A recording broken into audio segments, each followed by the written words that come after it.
Bonjour, bienvenue sur ma chaîne Espace Passion Parfum. Alors aujourd'hui, nous allons parler des parfums à base d'iris. Ce sont des parfums que j'adore et que j'affectionne particulièrement. Aujourd'hui, je vais vous présenter certains que j'ai à la maison.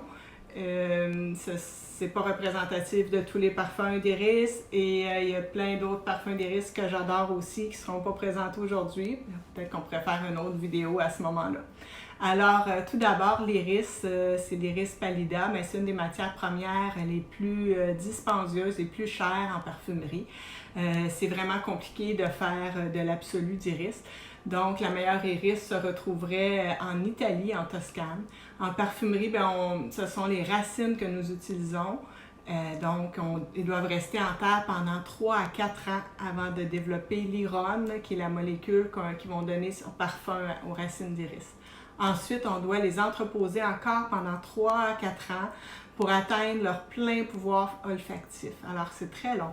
Les rhizomes, ensuite, sont réduits en une fine poudre et puis les particules ils vont être distillées. On obtient alors le beurre d'iris. Puis avec le beurre d'iris, ils vont le faire macérer avec un solvant. Puis avec l'extraction, ça va mener à de l'absolu d'iris. Donc, on part avec beaucoup de racines et on se retrouve avec très peu d'absolu d'iris après à peu près 6 ans de travail. Donc, c'est une matière très noble et très importante dans la parfumerie, mais c'est une matière qui est très chère aussi. Alors, je vais vous parler des différents parfums que je vais vous présenter aujourd'hui. Alors, le premier parfum que je vais vous parler, c'est le Orris et Sandalwood de Jo Malone. C'est mon premier parfum à base d'iris que j'ai eu en ma possession. Ça fait partie de la Cologne Intense chez Jo Malone. C'est un boisé floral. Le parfumeur, c'est Pierre Négrin. C'est un parfum qui est captivant, irrésistible. Il est à la fois poudré et profond. Les notes de tête, on a la violette qui va amener un petit côté un peu sucré, mais pas trop.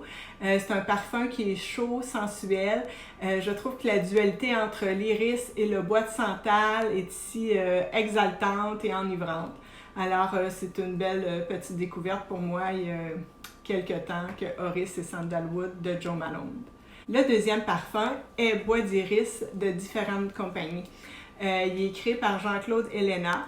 C'est un floral boisé.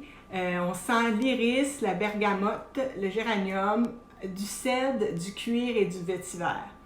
Alors, c'est ça, on sent vraiment le petit côté un peu plus vert. Hein? C'est comme le charme rétro de l'iris avec le côté un petit peu structurel du cèdre. C'est vert, le maintien est bien, le sillage est modéré. C'est un parfum qui est propre et mordant. C'est un parfum très unisexe.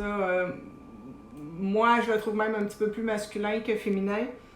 Mais c'est un parfum qui est frais. C'est plus un parfum, je dirais, d'été et de printemps. Le troisième parfum que je veux vous présenter aujourd'hui, c'est Iris Dragée de Lancôme. Alors, vous voyez le très beau flacon. C'est un parfum que j'ai acheté à l'aveugle, et oui. Alors, c'est une autre parfum. C'est un oriental vanillé pour hommes et femmes. Moi, je le trouve un peu plus féminin. La parfumeuse, c'est Nathalie Lawson. Les notes de tête, on a du bergamote, du poivre rose. Les notes de cœur, un peu de fraisia, fleurs d'oranger, amandes sucrées et fleurs d'iris. Et en note de fond, mais là, on retrouve le ISO E Super, qui est un produit de synthèse qui amène un petit peu un côté boisé, suave, avec des petits accents floraux de violette.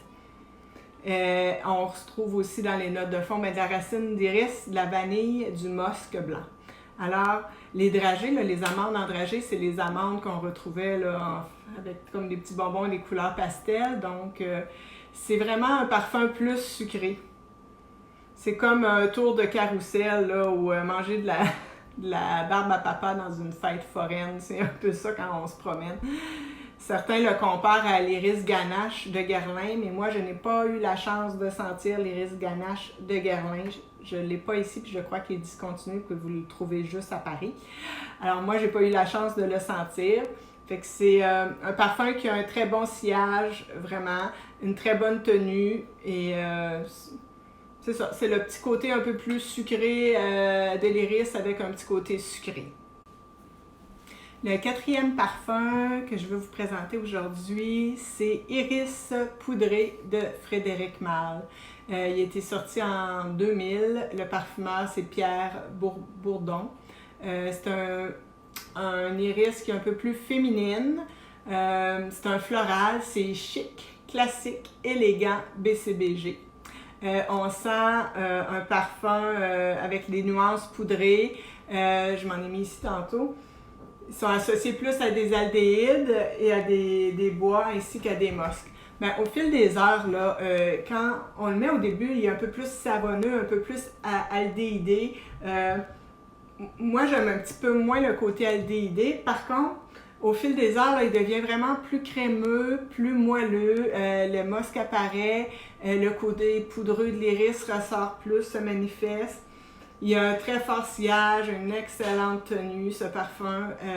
Il évolue dans le temps, c'est vraiment ça. Dedans, il y a de la bergamote, de l'orange, de la palissandre, du magnolia, du jasmin. Il y a de l'iris, du musc, de l'ambre, de la vanille, du bois de santal. Il y a beaucoup de choses dans ce parfum-ci, mais c'est un iris poudré que sur moi, je trouve que dans les premières minutes, je l'aime pas tant que ça, mais dès que les heures passent, après 30 minutes, 1 heure, il a déjà changé de forme et c'est un parfum qui se module un peu à la personne qui le porte. Alors, c'est ça, moi j'aime son côté poudré et moelleux et crémeux. Maintenant, je vais vous présenter le 5e parfum d'aujourd'hui. C'est Iris de nuit de James Healy. C'est une eau de parfum. C'est un parfum qui est rare, raffiné, sensuel, discret, élégant. Ici, l'iris de Toscane est soutenu par la violette, des graines de carotte, de l'angélique, du cèdre blanc et de l'ambre gris. En ouverture, c'est vraiment l'angélique qu'on ressent, qui est présente. Puis l'iris apparaît floral, poudré. C'est un parfum de peau et d'intimité avec soi-même. C'est un parfum qui est féerique, magique. On se croirait dans un conte de fées. C'est doux, comme un chant de mantra ou une séance de méditation. La tenue, elle est modérée, le sillage aussi est modéré, mais c'est vraiment un parfum qui est apaisant, qui calme l'esprit. Dans ce parfum, tout est absolument parfaitement dosé. Bravo à James Healy. C'est une iris fantastique. Une très très belle iris avec James Healy. Le 6e parfum dont je vais vous parler aujourd'hui, c'est Oris Tattoo 29 de la compagnie Parle-moi de parfum. C'est un oriental floral boisé. Le parfumeur, c'est Michel Almerac. Il a été lancé en 2018. Les notes olfactives, on retrouve de l'iris, de la violette et de l'ambre. Je m'en suis mis ici tantôt. C'est une iris qui est pure avec une fraîcheur assez mordante et un peu entêtante. On sent un côté doux sur moi. Je sens presque des effluves de coconut à mesure que la journée passe. C'est un parfum qui est vraiment stable, qui est bien équilibré. C'est une iris fabuleuse, presque parfaite. C'est un parfum de printemps et d'été qui me fait penser à une pièce de Vivaldi. La tenue est exceptionnelle, le sillage est très bon. Ça a été pour moi une très belle découverte. C'est mon premier contact avec la compagnie Parle-moi de parfum et j'ai été vraiment subjuguée par ce parfum. Il est fantastique. Alors c'est ça, on a fait le tour des parfums que je voulais vous présenter aujourd'hui dans la famille de l'iris. Ça m'a fait grand plaisir de préparer cette vidéo parce que plusieurs jours de suite, je me suis aspergée de tous les parfums d'iris et je peux vous dire que les combinaisons ensemble, ils sont aussi magnifiques. Ça fait un parfum parfait. C'était très agréable. Donc, si jamais vous avez des iris à me proposer, que vous aimez beaucoup dans vos parfums, vous pouvez me laisser un message à la fin. J'ai pas fait le tour de tous les iris, comme je vous dis, à cause du confinement, j'ai pris celles que j'avais à la maison. Et il y a d'autres belles iris que je vais vous présenter plus tard. Je sais qu'en parfumerie, il y a d'autres très belles iris. Alors, à la prochaine et Faites attention à vous et à votre santé. Bye bye.